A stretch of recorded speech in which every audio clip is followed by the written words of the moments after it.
Okay, starting new clip, checking that it's running, and my cardigan's falling down, so I don't want to lose that. It's got all my extra batteries in it in case these new batteries. I'm running the new batteries with the older ones and the older ones, the ones I got from back from my son as well, so just as a backup safety net. But God, we're so high up now. Do you think I should push it, fellas? I know you want. If we find the clinker up there, I don't ever have to go and look for it again, do I? So, and we also will get a stunning vista. You know, we'll be able to look down at all this sort of stuff and look over there and over there, but from a totally different perspective. So maybe I'll put the camera down. You can actually get the sense of how steep it is. I'll put the camera down, level with the slope, if the camera will stay there. Well, I just tighten my belt, as they say, and yeah.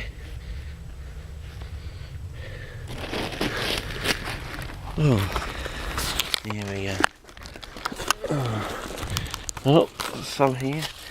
They do look really alien and weird, and they look totally different in that sort of way they come out there compared to Whittigeri. Now later on, they're hard to tell apart. So you know, you can see why there's all this confusion with TGO, Tepo, and all that.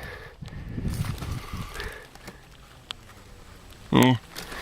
You know, him raving on about a new species out in the Adelaide foothills, and no one believing him. And he's one of those trapdoor funnel web spider thingy-majiggies. They always occur with these things. I think that's the Mercedes insignis. You know, the one that's used as the type thing for Spider-Man. You know, it's the blue and red spider. You know, red palps and a blue, you know, body or whatever. This looks like it's been recently traversed.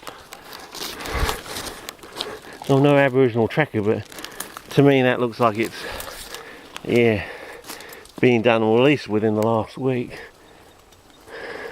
But why would they go? Of course, it could have been an animal, of course. One of these kangaroos trying to get to its rutting point. Oh yeah, sort of rutting stuff through there, but oh no, it's too hard, I think. All this doddy, you see, it's holding all this stuff together. So, as I said, maybe the best idea is to come down onto the clinker from that other. We'll take a look at that. The next trip will be out to that pylon area. It opens out into a nice sandy area once the rains have got here, and maybe look for some Whittigeri and Prayfroes out there, sort of thing. And you never know. And also it also goes down to a creeky area. You never know, it might be a standard Bernardo down there. I've always been told that it grows outside the park, but then again the substation is outside the park, so yeah. Yeah. Or is it a joke? Some bloke who works at the substation is into carnivorous plant, has a pot of Bernardo on his windowsill in the substation. Is that a joke? I don't know.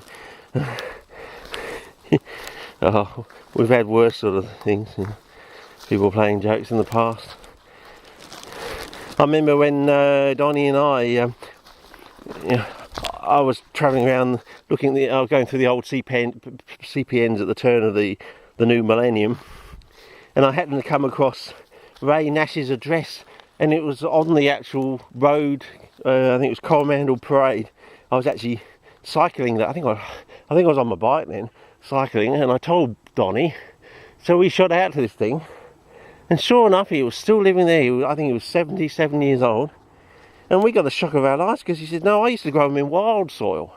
So, my Carnivorous Plant Society have been giving all this spiel about, you know, peat and sand and vermiculite, peat and sand and perlite, all this thing, and all the old buggers of the society, you know, from the 1950s, you know, when the 1950s was their day, and people used to get CPs by just getting seed from overseas, and well, I suppose they even probably got knobs and roots and things like that, because probably the quarantine laws weren't as vicious back then.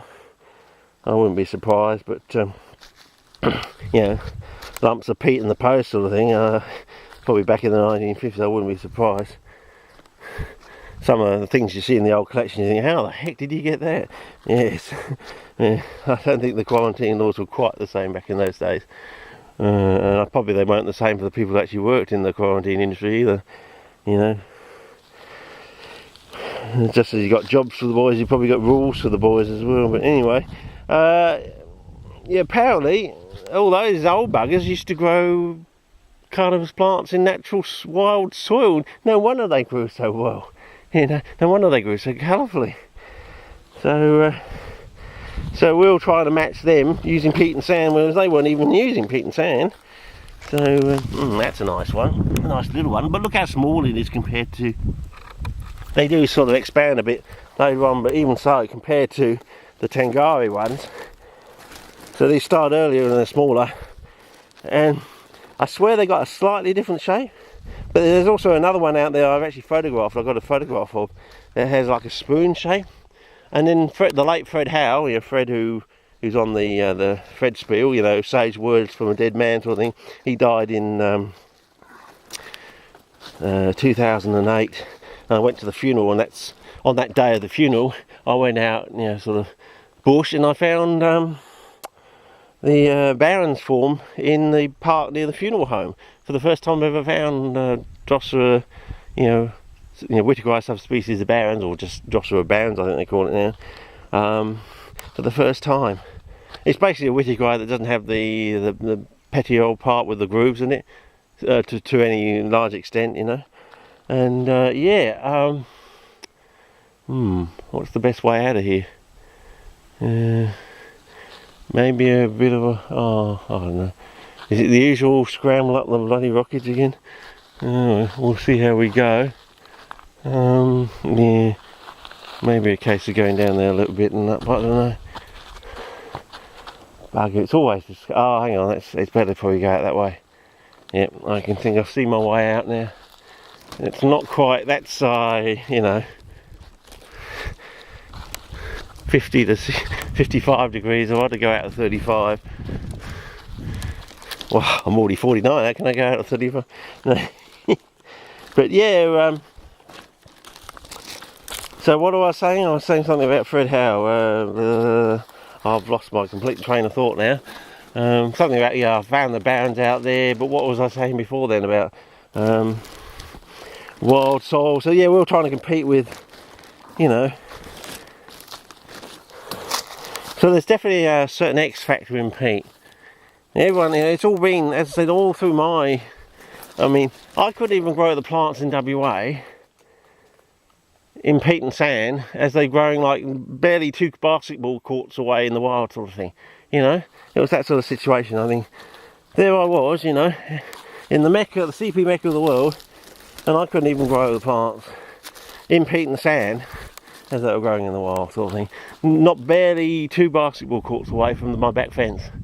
Yeah, my parents' back fence.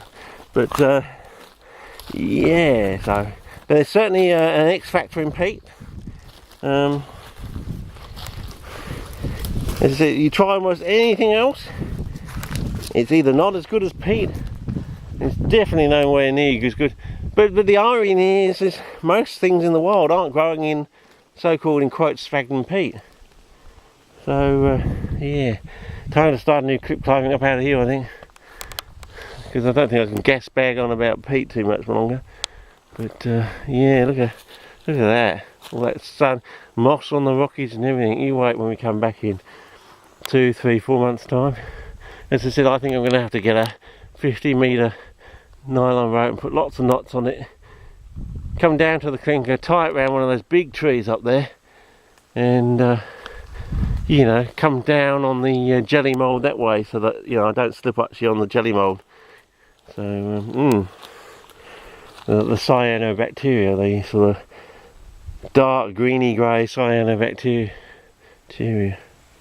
Okay, oh, I see a little bit of moisture. Wow, that's worthy of a film. Just as evidence that there is moisture at this time of year in the ecosystem. So all you need is constant moisture for banana to grow, or dicotyledon to remain. So there the evidence that it looks like we do have some. Oh, yep, even more down here. Wow, and look, tea tree to prove it. Yes. Oh, wow. Look at that. That's amazing. That's one of these seedling, probably a auriculata or something like that, but yeah. And another one down there. I think it's an auriculata. Hopefully it's not the Mount Magnificent all green form of. Hang on, I can't even see it. It's so small. I think it's just an auriculata, I think. But it almost looks like one of those things up at Cleveland. So I'll see how close I can get with the camera and see if we can get a screenshot or something. And there's another one down there, but there's not much litage. Oh, there's a big one here. Yeah, I think it is. A couple there. So there you go. Continuous growth. Oh yes, looks like there's the spent seed pod thing. And wow, there you go. I don't know where this water is running to, or is another. But yes. So yeah, that's woeful up there. You never know, there might be some sort of standard banana. As I did find two little, what do you call them, springlets. One the size of a straw and one the size of a pencil, which I did film. And I'm sure I would have, did I upload it somewhere on the internet? And I think it was in the, no, it must have been, was it 2010 or was it back when I had the 2 Smegger? When I was on the internet from like 98 to 2003. I mean, well, nothing, they say nothing gets lost on the internet. So, yeah, now did I stop the clip and then keep it running for that or not? I can't remember now. So, yeah, start a new clip and we'll walk our way out.